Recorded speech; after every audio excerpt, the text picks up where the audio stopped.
let's talk about Back to the Future, the re-release. I saw it last night in IMAX, and Back to the Future is a perfect movie. Just straight up, it's a perfect film. Everything about it, even like the great thing about the movie is there's not a line of dialogue wasted. The script, like, is everything is planting seeds. There is a logic. Time travel movies can get convoluted. There's a logic that makes perfect sense.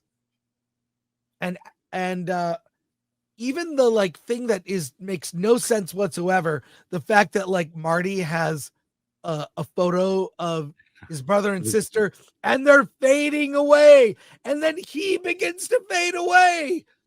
That doesn't make any sense for the movie, but it does for the story, which of course Ryan Johnson pointed out at a Q&A. But I mean, what can you say? It's the 40th anniversary. I love being able to see the movie in a theater in IMAX. It was formatted for IMAX, not really optimized for IMAX. And I saw it at AMC Burbank 16. The sound was not great. I'm sorry. The sound was not optimized. If you want to see improved sound and image, see the 4DX version of Back to the Future. It's playing in theaters. 4DX, amazing sound optimized, and image is in 4K. So for the 40X, why 40X exactly? Why 40X. why is it optimized? I have no 40X idea. and not IMAX. Well, there you go. Anyways, in any case, I saw it in IMAX. It was great to see it. It was packed. The theater was packed. Great to see it. It made me realize something I haven't thought about in a while. The sequels for the movie are disappointing. The first movie is a perfect movie, and then what they did, like kind of like Sam Raimi did with Evil Dead, they just remade the movie for part 2 and part 3. They redid bits from the movie in part 2 and part 3. And I remember seeing part 2 in a theater, and the way it ended, you're like, how can they resolve this? It's impossible. And they resolve it.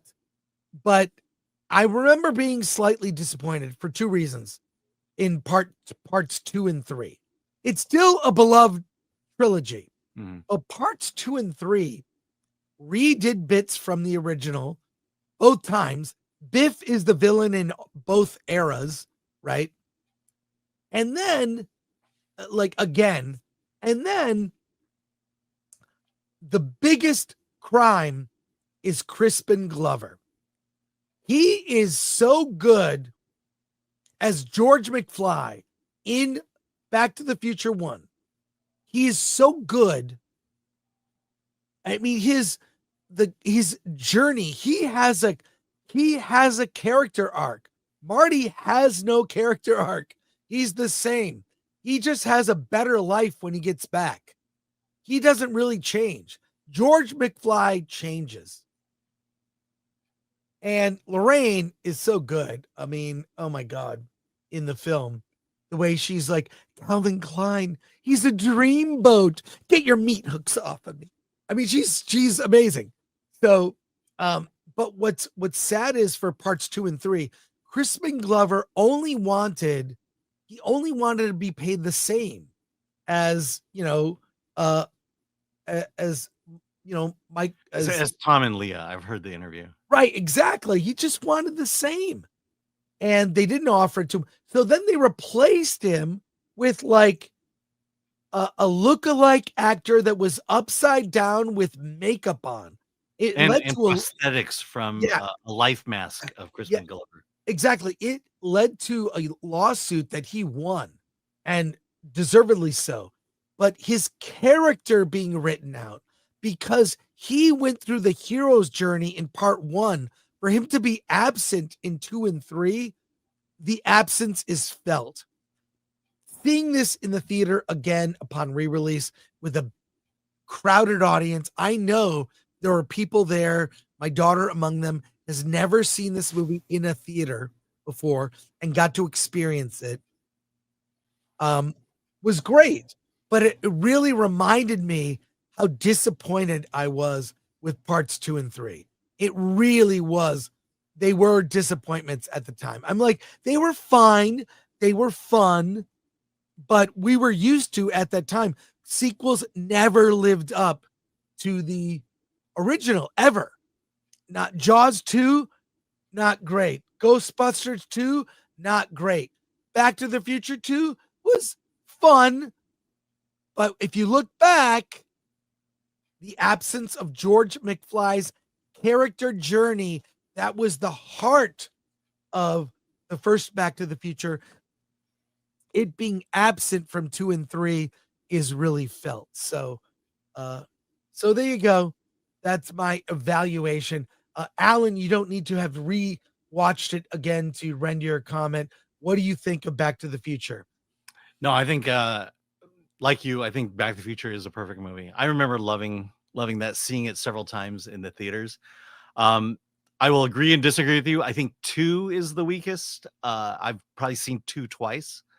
2 is just this mental gymnastics of how you deal with time travel, which is why I hate time travel and multiverses. But the third movie, I am a big fan of the third movie.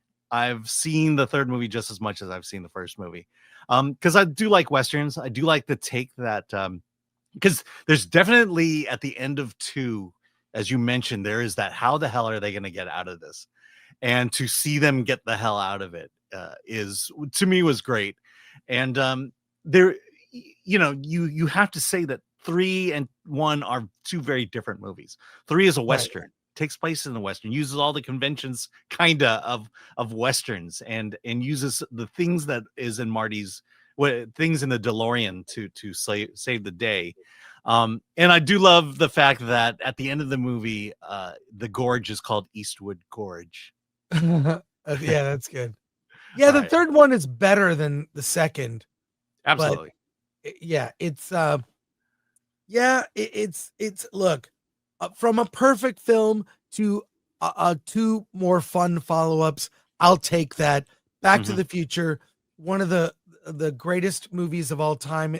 They don't make movies like this anymore, and it's kind of sad, but I'm glad these re-released films. Look, Back to the Future will be in the top 10 box office this weekend when we talk on Versus on Monday. Let's be real. The first one could have been a one and done. Yeah. And the world would have been fine. Yeah.